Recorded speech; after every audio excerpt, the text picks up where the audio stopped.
तो मैंने बहुत पहले से देखी, बहुत अच्छी इंसान थी, बहुत अच्छी लेडीज़ थी, हँसते रहेगी, हँसाते रहेगी। तो 2 बेटियाँ हैं उनकी, तो इसीलिए बोल रही हूँ, जिनकी बेटियाँ होती हैं उनकी माँ को तो भगवान ने नहीं छीलनी चाहिए। ज़्यादा एज की भी नहीं है, 50-51 की एज की होंगी बस, इससे ज़्यादा एज की नहीं है। तो मेरा मतलब यह है कि अगर चलो बुजुर्ग लोग, बुढ़े बुढ़े हैं जो बुजुर्ग हैं, वो अगर ऐसे देखो, मरना एक दिन सपना निश्चित है, मरना सपने हैं। अमृत की जड़ी खा के कोई नहीं आया है, लेकिन कोई अपनी उम्र खा के मरे तो उस वक्त दुख नहीं होता है। बुढ़े बुढ़े हैं अपनी उम्र खा के मर रहे हैं तो ठीक है, यंग जवान जा रहे हैं। और बच्चे बताओ, 2 बेटियां हैं उसकी, इतना रो रही थी वो बेटियां, इतना रो रही थी। एक बेटी की शादी की उन्होंने अभी, और एक बेटी उनकी कोर्स करती है अल्मोड़े से। मुझे बहुत बुरा लगा आज। भगवान, माता रानी, महादेव, इष्ट देव उनकी आत्मा को शांति दे, उनको अच्छी यूनि प्राप्त हो। पर मैं तो यह कहूँगी कि भगवान ने ऐसा अन्याय नहीं करनी चाहिए, किसी की माँ को ऐसा नहीं छीनना चाहिए। सारा कोरोना कहते थे, डेंगू कोरोना का भी बाप आ गया है। बताइए, सिर्फ उनको डेंगू हुआ था, सिर्फ 3 दिन रही हॉस्पिटल में और चौथे दिन उन्हें दम तोड़ दी। ऐसा है दोस्तों, अभी मैं बहुत नर्वस हो रही हूँ, मेरे से मेरे आंसू नहीं रुक रहे। मैंने वो बचपन से देखी है, जब मेरी शादी भी नहीं हुई थी। ससुराल से तो रिश्ता का पता बाद में चला जब मेरी शादी हुई, लेकिन उससे पहले मैं उनको अपने मायके से जानती थी। ऐसा है दोस्तों, फिर मिलती हूँ आपसे, आपको मौसम दिखा देती हूँ, फिर मिलती हूँ। मैं अभी बहुत भावुक और नर्वस हो रही हूँ, मैं अंदर से टूट रही हूँ। इसीलिए कहती हूँ दोस्तों, दगड़ियों, कभी भी हो किसी का बुरा नहीं करना चाहिए, किसी के लिए पुलब्ज शब्द नहीं कहना चाहिए। मन में एक अशांति, मतलब मन में भड़ास, किसी के लिए जलेसी कभी नहीं होनी चाहिए। देखो, ये ज़िंदगी, ये जो हमारी ज़िंदगी है 4 दिन की है, इसको अच्छी तरीके से जियो, हंस खुल के जियो, खाओ पियो ऐश करो। और इंसान यही लेके जाता है, खाओ पियो ऐश करो, हंसो, किसी के लिए बुरा मत सोचो, किसी की मतलब बुराई मत करो, किसी के लिए कुलब्ज मत निकालो, किसी के लिए दिल में इतनी जलेसी मत रखो। मैं यही कहूँगी कि हो सकता है खुल के जियो, बिल्कुल जी भर के बिंदास होके जियो, बस किसी के लिए बुरा मत सोचो। ये देखो, 4 दिन की ज़िंदगी, इंसान कुछ नहीं ले जा रहा है और खड़े खड़े जा रहा है इंसान, पता भी नहीं चल रहा कि इंसान कब जा रहा है। तो इसीलिए अच्छी सोच रखिए और किसी के लिए बुरा मत करिए, बुरा मत सोचिए, किसी के लिए इतनी गंदी से गंदी धारणाएं मत लाइए अपने माइंड पे। हो सकता है तो अच्छा कीजिए, और नहीं हो सकता है तो बुरा भी मत कीजिए, और ना बुरा सोचिए किसी के लिए। ये हम इंसान की यूनि में आए हैं, तो इसको अच्छी ज़िंदगी से जियो, अच्छी तरीके से जियो। तो यही कहूँगी दोस्तों, फिर मिलती हूँ आपसे, बने रहिए मेरे ब्लॉग में, क्योंकि मैं अभी बहुत भावुक हूँ, मैं टूटी हुई हूँ। मैं वहीं से आ रही हूँ, मैं वहीं गई थी, तो मैंने सिर्फ झाड़ू फेर रखा था और कुछ नहीं किया था। बहुत गंदा माहौल था वहाँ का, क्योंकि मेरी भी 2 बेटियाँ हैं। बहुत गंदा माहौल था वहाँ का, किसी की बेटी की माँ नहीं छीननी चाहिए। तो मैं वहाँ से आई हूँ, फिर वहाँ से आके मैंने नहाया धोया, पोछा ओछा मारा, फिर रोटी वोटी बनाई, हस्बैंड को खिलाई। हस्बैंड जी अभी नीचे हैं, अभी नहीं गए हैं, वो भी अभी घाट गए थे। फिर 1 आध घंटा 1.5 घंटा घाट में, 2 घंटा घाट में लगता ही है। तो घाट से अभी आए थे, उन्होंने घर में आके नहाया धोया, गौंद वौंद पिया, तो उनको खाना दिया है, खाना खा रहे हैं। तो मैं तो छत में चले आई, क्योंकि मैं अंदर से बहुत टूट रही हूँ, मेरा दिल बहुत कमज़ोर है इन चीज़ों में। मैं किसी के लिए बुरा नहीं देख सकती, और ख़ासकर बच्चों की माँ जब ऐसी होती है तो चले जाती है छोड़ के, तो बहुत बुरा लगता है। मिलते हैं आपसे, मौसम दिखाती हूँ आपको।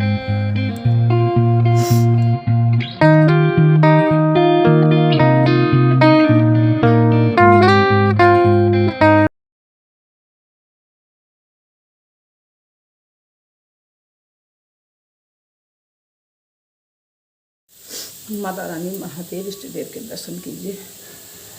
माता रानी महादेव इष्ट देव सब की इच्छा पूरी करे, सभी मनोकामना पूर्ण करे, पर किसी की माँ ना छीने, जिनके बच्चे नादान हो, जिनकी शादी नहीं करी हो, ऐसा महादेव माता रानी किसी के साथ ना करे। किसी के साथ मत करना, किसी की माँ मत छिलो।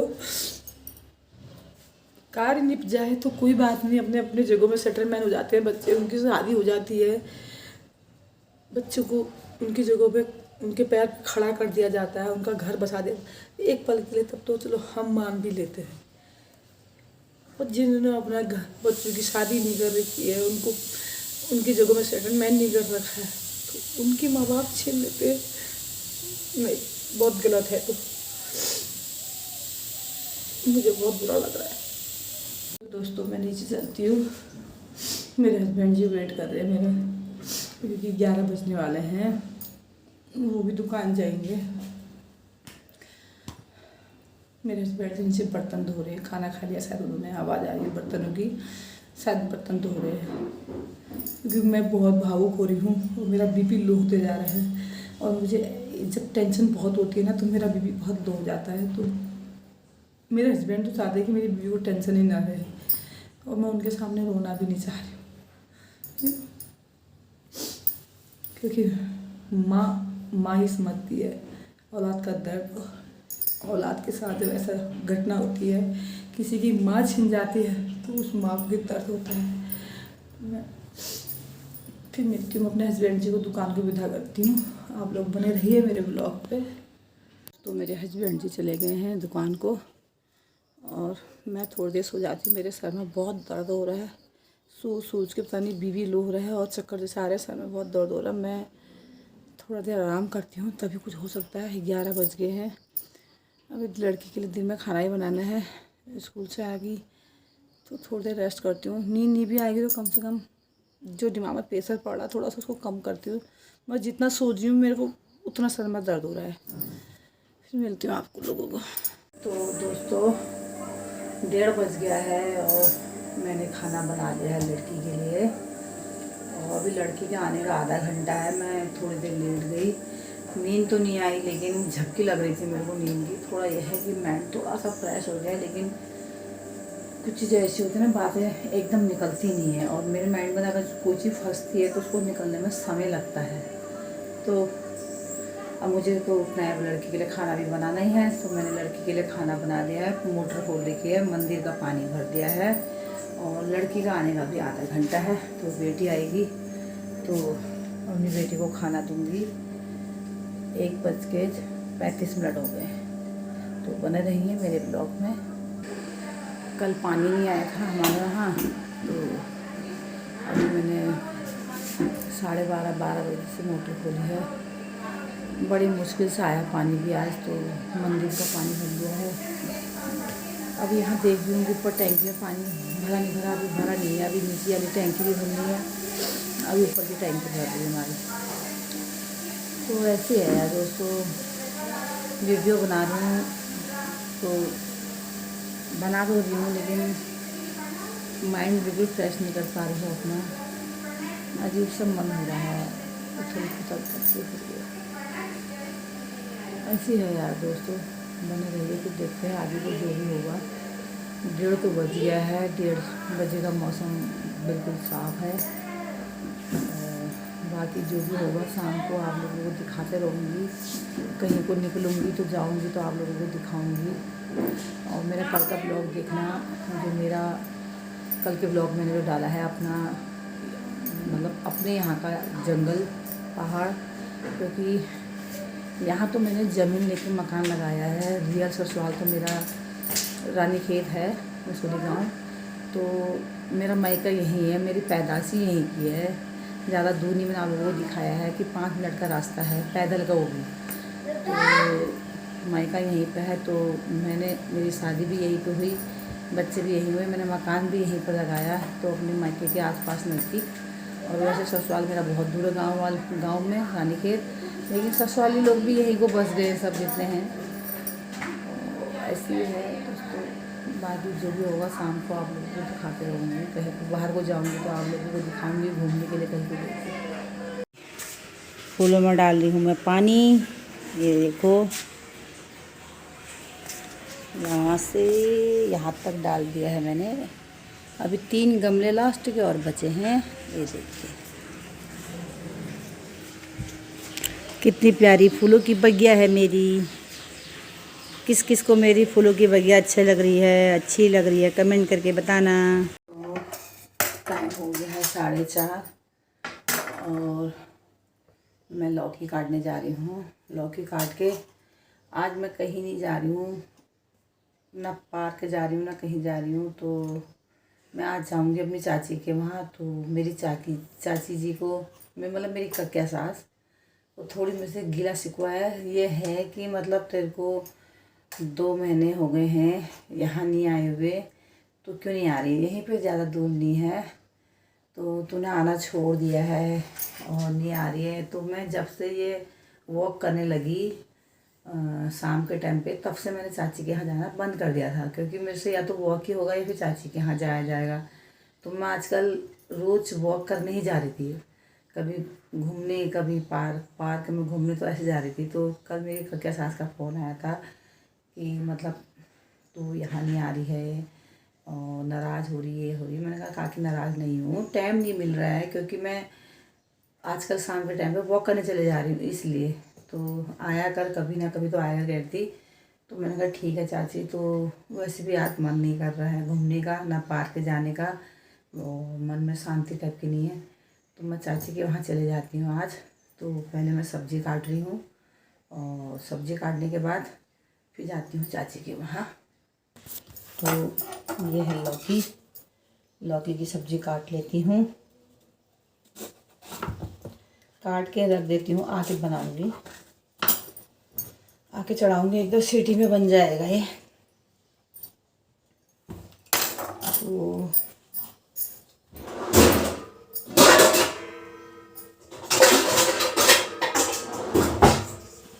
इसमें काटते हैं।